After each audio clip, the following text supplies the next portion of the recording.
इतने गृहस्थ ऐसे महापुरुष हुए हैं जो विरक्तों के आगे निकल गए, विरक्तों के आगे निकल गए। कितने ऐसे गृहस्थ हुए भरे पड़े हमारे इतिहास में जो आए, एक से एक महापुरुष हुए जो विरक्तों के आगे, विरक्त खड़े होकर उनका आदर करते थे, विरक्त खड़े होकर के उनके आगे हाथ जोड़ते थे। ये हम लोगों की कमी है। अच्छा, हम अंदर राधा राधा जप रहे हैं तो कोई गृहस्थी में बाधा है क्या? रसोई बना रहे राधा राधा राधा राधा राधा, पोछा लगा रहे राधा राधा, फावड़ा चला रहे राधा राधा, व्यापार कर रहे राधा। ये हमारी बेईमानी है, ये हमारी बेईमानी है कि हम अपने को गृहस्थ मान करके और भगवान से विमुख हो जाते हैं। ऐसे लोग हैं कि एक माला भी भजन नहीं करते, रात दिन लड़का बच्चा रुपया पैसा धन संपत्ति। इसलिए नाम जप करो, अच्छे आचरण करो, गंदे भोजन का त्याग करो, गंदे आचरणों का त्याग करो, तो आप आनंदित हो जाओगे। ये मत कहो कि हम गृहस्थ हैं तो हम भजन नहीं कर सकते। भजन तो कर सकते हैं प्रभु। तो फिर गृहस्थी में क्या है? तुम्हारे 4-5 लड़का बच्चा होंगे, हमारे 500 हैं। बताओ ना, बहुत सरल है। हाँ, तुम्हारी गृहस्थी में 5-7 लोग होंगे, यहाँ 500-700 है, 500-700 लोग हैं जिनका रोज भोजन सुबह शाम दोपहर। तो कितनी बड़ी हमारी गृहस्थी, तुमसे बढ़ के गृहस्थी है। लेकिन भजन, सब भजन परायण है, सब भगवान के भजन परायण, कोई चिंता शोक से ग्रसित नहीं है। इसलिए नाम जप को, भगवान के आश्रय को, भगवान की भक्ति को हर जगह किया जा सकता है, चाहे आप व्यापारी हो, चाहे नौकरी पेशा वाले हो, चाहे जब युद्ध में भजन हो सकता है। मामनुस्मर युद्ध च, तो फिर और काम भजन नहीं हो सकता। जो गति एक सन्यासी को होती है वही गति एक गृहस्थ को होती है। सच्चाई से चले, ईमानदारी से भजन करते हुए, अपने धर्म का पालन करते हुए। एक तपस्वी थे कश्यप जी, उन्होंने बड़ी तपस्या की एकांत में।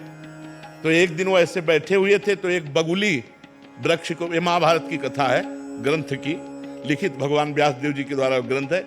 ऊपर वो बगुली ऐसे हग दी तो ऐसे देखे वो भस्म होके गिर गई, आग लग गई बगुली में, क्योंकि वो क्रोध से देखे ना, उनको लगा हम बहुत सिद्ध हो गए। अब वो एक घर में गए, गृहस्थी के घर में, और भिक्षाम दे। तो नौबधू निकली, उसने कहा महाराज कुछ मिनट ठहरिए, मैं अभी भोग प्रसाद कुछ आपको लाती हूँ।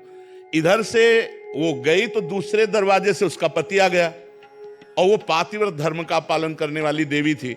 उसने तुरंत अपने पति को आसन दिया, बैठाला, कुछ खवाया पियाया और कहा आपके दरवाजे पर अतिथि खड़ा है बहुत देर से, आपकी आज्ञा हो तो भिक्षा दे आए। उनका हाँ हाँ। और वो भिक्षा लेके गए तो बहुत गर्म हो गए। उनका इतनी लेट कैसे हो गई? तो उनका भगवान हमारे पति आए थे, तो महात्मा का कोई आदर नहीं। तो उनका तुम हमको वृक्ष की बगुली मत समझना कि तुम्हारी दृष्टि से हम भस्म हो जाए। अब ये घटना केवल वही जानते थे, दूसरा कोई जानता नहीं था। अब उनके होश उड़ गए। तो उनका देवी आप ये कैसे जान गए? तो उनका तुम्हारी तपस्या को जब से तुम घर से निकले हो तब से आज तक को मैं देख रही हूं। बोले ये कैसे? बोले मैं अपने पति को भगवान मानती हूँ, कभी पर पुरुष का स्पर्श नहीं किया, और भगवान का चिंतन करती हूँ, पति की सेवा करती हूँ, मुझे तीनों काल का ज्ञान है। अब आप समझो, एक विरक्त को उपदेश दे रही थी एक गृहस्थ नारी। अरे और तो और जाने दो, भगवान शंकर, भगवान ब्रह्मा और भगवान विष्णु अनुसुईया जी की सतीत्व की परीक्षा लेने गए तो 6-6 महीना के बालक बना दिए। कथा सुनी है ना, प्रसिद्ध है ना, पालने में झुला दिया ब्रह्म को, परमात्मा को 6-6 महीने के बालक। गृहस्थ धर्म कोई साधारण, हम लोग आकाश से पैदा हुए हैं क्या? गृहस्थी भी तो पैदा हुई है। आज भी हम पल किससे रहे? गृहस्थों से ही तो पल रहे। तो गृहस्थी धर्म कोई साधारण धर्म समझते हो क्या? विरक्त धर्म का पोषण करके अपने परिवार का पोषण कर रहा, धन्य है गृहस्थ धर्म।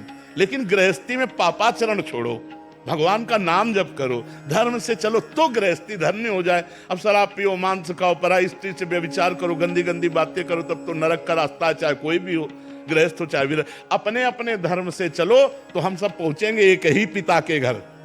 हम अपने धर्म से चले, आप अपने धर्म से चलो, दोनों को परमात्मा प्राप्ति हो जाएगी।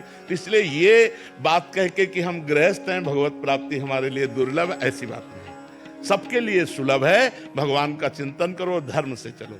एक गृहस्थ के लिए सात्विक भोजन